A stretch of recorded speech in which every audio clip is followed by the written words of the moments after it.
নমস্কার বন্ধুরা।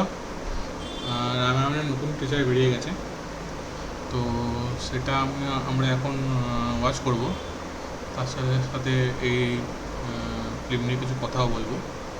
তো শুরু করা যাক।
ম্যান,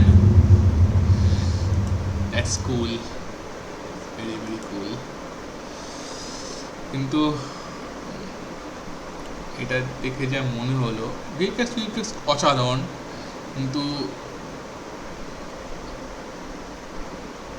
রাবণের থেকে রামের স্ক্রিন স্ক্রিন প্রেজেন্স বেশি লাগলো হট করে। কেন নেই মনে হলো এটা আমার, ওই রাবণের লুক অসাধারণ। আর রাম তো রামই,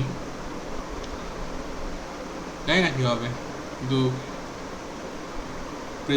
প্রেজেন্টেশনটা রাবণের আর রামের প্রেজেন্টেশনটা লাস্টে দেখালো, সেটায় রাবণ একটু ভারী লাগলো রামের থেকে। যাই হোক, দেখা যাক। এটা তো সবে প্রথম টিজার, আরও টিজার ট্রেলার বেরোবে। এই ফিল্মটা বেরোতে বেরোতে এখনও 1.5 বছর, 1.5 বছরের আগে এই ফিল্মটা আর বেরোবে না। সো এই ফিল্মটা তৈরি করতে 850 কোটি টাকার কাছাকাছি খরচা হয়েছে। এটা ভারতের সবার থেকে বেশি দামি ফিল্ম হতে চলেছে। রামায়ণ রামায়ণ রামায়ণ তো ইংলিশে বলে রামায়ণ। ভারতের সবার থেকে বেশি দামি ফিল্ম হতে চলেছে। তো ভিএফএক্সে অ্যান্ড তো ভালোই কাজ করেছে। ভিএফএক্সে ভিজুয়ালি ভালোই কাজ করেছে, স্ক্রিনে দেখে বোঝা যাচ্ছে। অ্যান্ড থিয়েটারে দেখলে আরও ভালো বোঝা যাবে। এবং সুন্দর লাগছে, মানে সুন্দরভাবে তৈরি করেছে। বাইরে থেকে লোক এসেছে, বাইরে বাইরে থেকে লোক এসেছে, ভালো হবেই। হ্যাঁ, হলিউডের লোক না, ভিএফএক্সের যত আর্টিস্ট আছে, ভিএফএক্সের যত কাজ আছে সব যা হচ্ছে বাইরের হচ্ছে। অ্যান্ড যেই কোম্পানিটা কাজ করছে সেই কোম্পানিটা ভিএফএক্সে অস্কারও পর্যন্ত জিতেছে শুনেছি আমি। তো সেইভাবে তো কাজ খুবই সুন্দর, খুবই ভালো হয়েছে। তো দেখা যাক কেমন হয়। আর সেকেন্ড টিজার কবে রিলিজ হয়, ট্রেলার কবে রিলিজ হয়, আমি তো প্রচণ্ড এক্সাইটেড। তো আজকের মতো আসছি, আবার দেখা হবে নতুন ভিডিওতে, নতুন রিভিউতে। বাই। আর প্লিজ যাওয়ার সময় লাইক অ্যান্ড সাবস্ক্রাইব করে যাবেন প্লিজ।